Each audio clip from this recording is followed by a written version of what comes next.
Olá, estudante da EJA.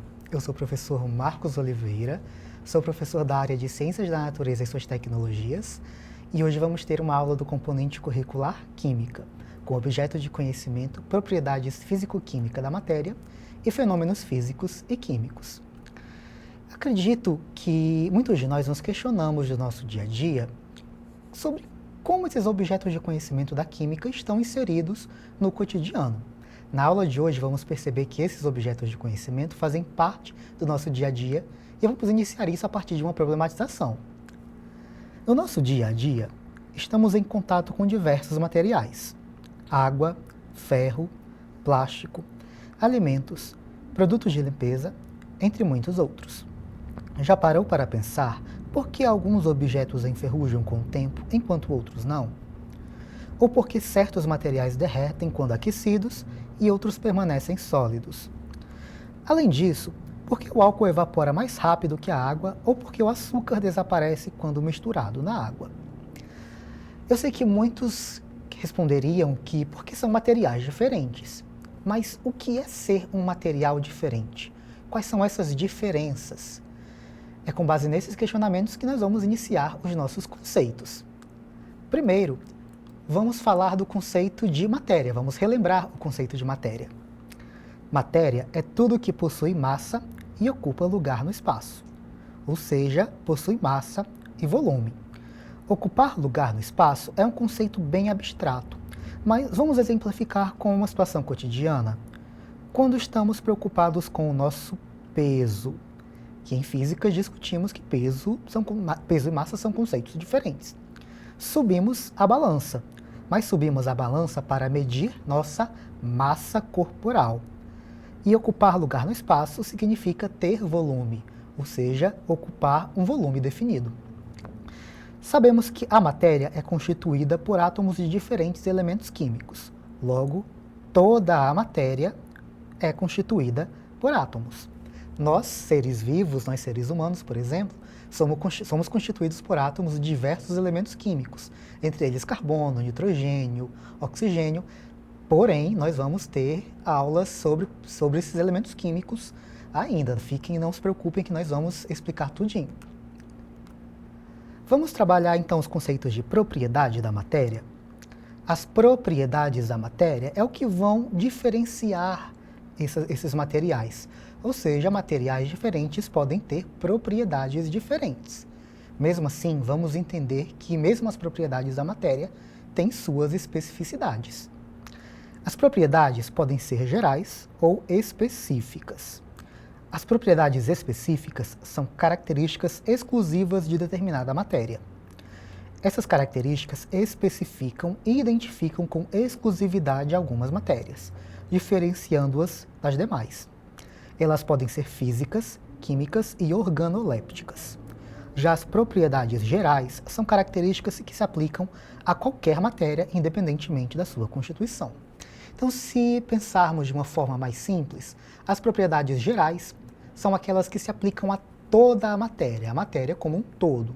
Já as propriedades específicas, elas dependem da constituição química desse material, dessa matéria. Vamos analisar algumas propriedades gerais?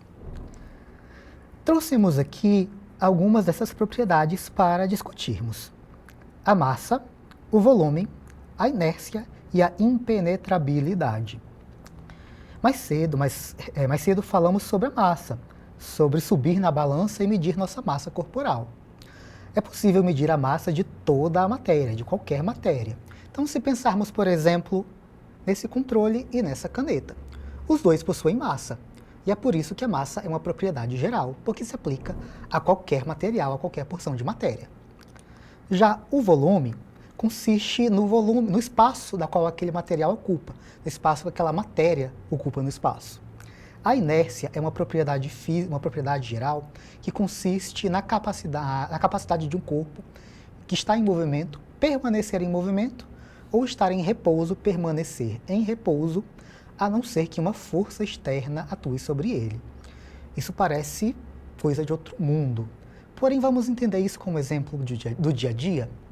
Pensemos em quando estamos dirigindo nossa moto. Imagine que você liga a moto e segue o seu percurso em linha reta.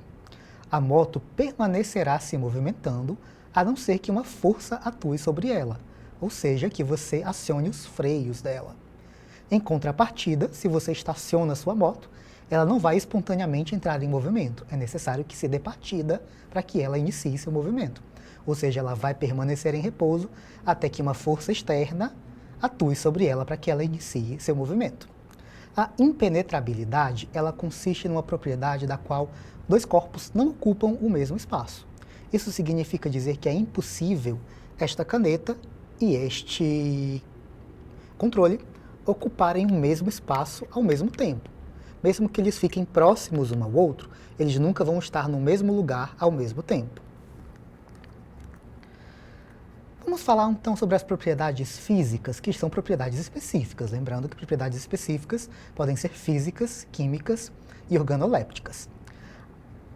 Nesse gráfico, nós analisaremos o ponto de fusão e o ponto de ebulição, que são propriedades físicas da matéria. O ponto de fusão consiste na temperatura em que uma substância muda de estado físico. Ela passa do estado do estado sólido para o estado líquido. Já o ponto de ebulição consiste na passagem de estado líquido para o estado gasoso. Vamos lembrar uma informação que vai ser necessária daqui para frente. Todas as propriedades físicas, elas não estão relacionadas à composição química do material. Por exemplo, uma porção de água que ferve, ela vai mudar do estado líquido para o estado gasoso. Independentemente do estado físico, os átomos que constituem aquela substância permanecerão iguais, a não ser que ele sofra uma reação química. Mas nós vamos entender melhor os conceitos de fenômenos físicos e químicos daqui a pouco. Vamos falar da densidade? A densidade também é uma propriedade física da matéria, e ela consiste na relação entre a massa e o volume de um corpo. Matematicamente, a densidade é uma equação, D igual a m sobre V, sendo D a densidade, m a massa do corpo, medida em grama ou quilograma, e o volume, o espaço o espaço na qual aquele corpo ocupa, medido em litro, mililitro, ou mesmo centímetro e decímetro cúbico. Já que falamos das propriedades físicas, vamos falar também das propriedades químicas da matéria? As propriedades químicas, elas são obtidas através de uma transformação química, de uma reação química. Essas propriedades, elas serão observadas a partir da mudança na composição do material. Trouxe aqui os estados de oxidação, as ligações químicas, o número de coordenação, o calor de combustão, a toxicidade, a inflamabilidade, a corrosividade e a reatividade. Os estados de oxidação consistem nos estados na qual os elétrons são arrancados da eletrosfera do átomo. As ligações químicas consistem nas formas às quais os átomos se ligam entre si para formar novas substâncias.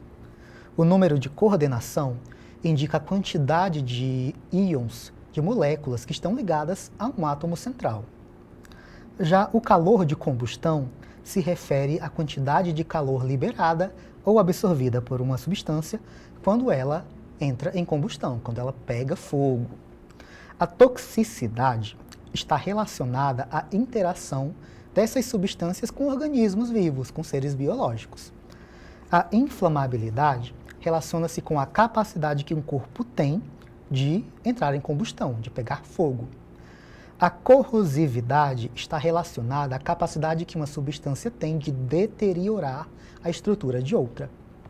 E a reatividade consiste na capacidade que uma substância tem de fazer reações químicas.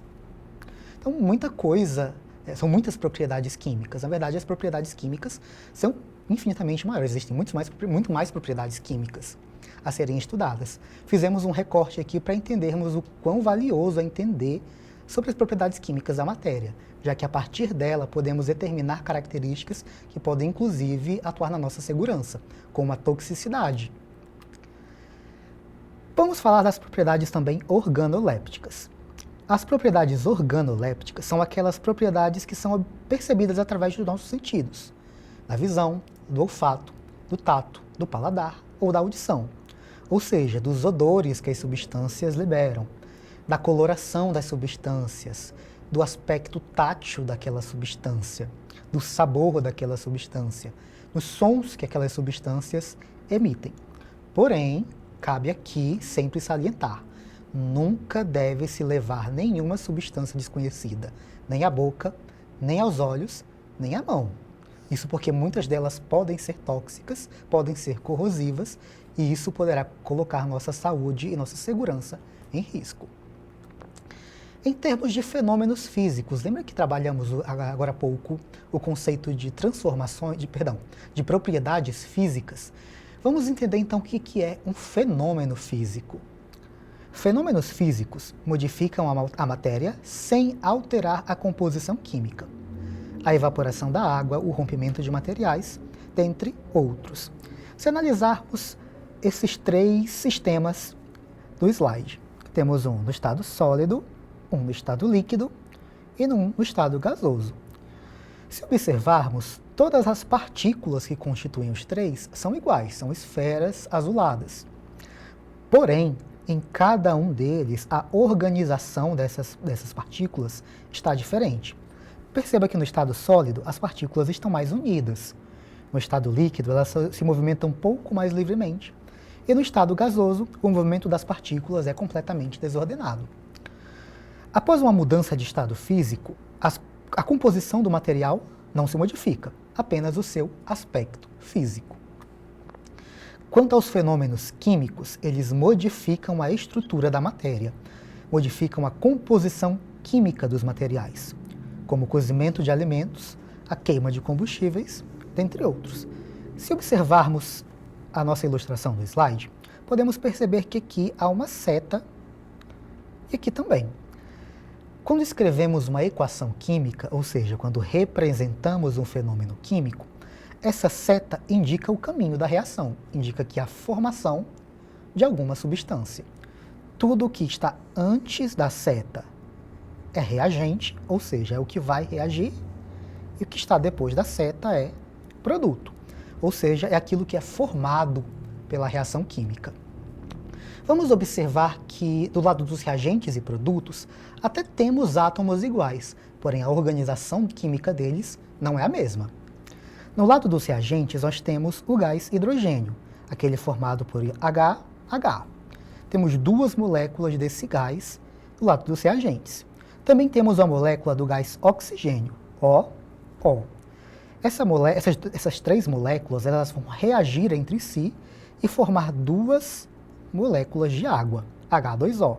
Percebam que do lado dos produtos nós temos uma substância nova, diferente daquelas substâncias que estão do lado dos reagentes.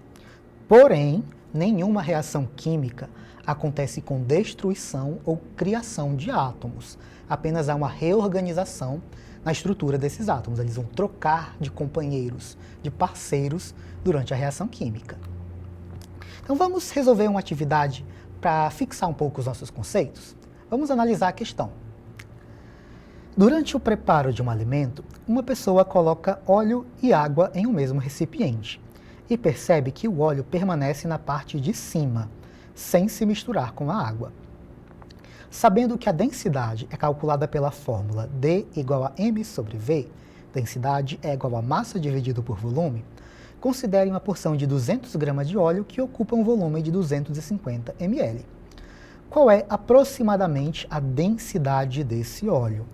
Então, aplicando a equação, nós temos que a densidade é igual a massa dividido pelo volume.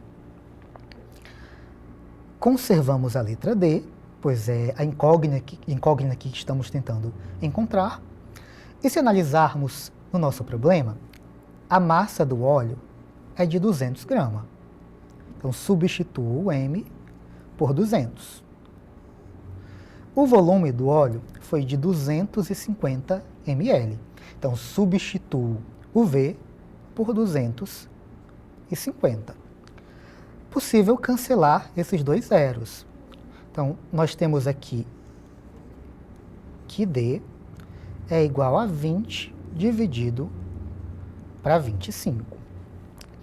Porém, 20 é um valor menor que 25. Para realizarmos essa divisão, acrescentamos um zero no 20, transformando ele em 200, e na igualdade colocamos um zero, vírgula. 200 dividido para 20. Se pensarmos bem, vamos analisar um valor que, multiplicando 25, temos 200. Esse valor é 8.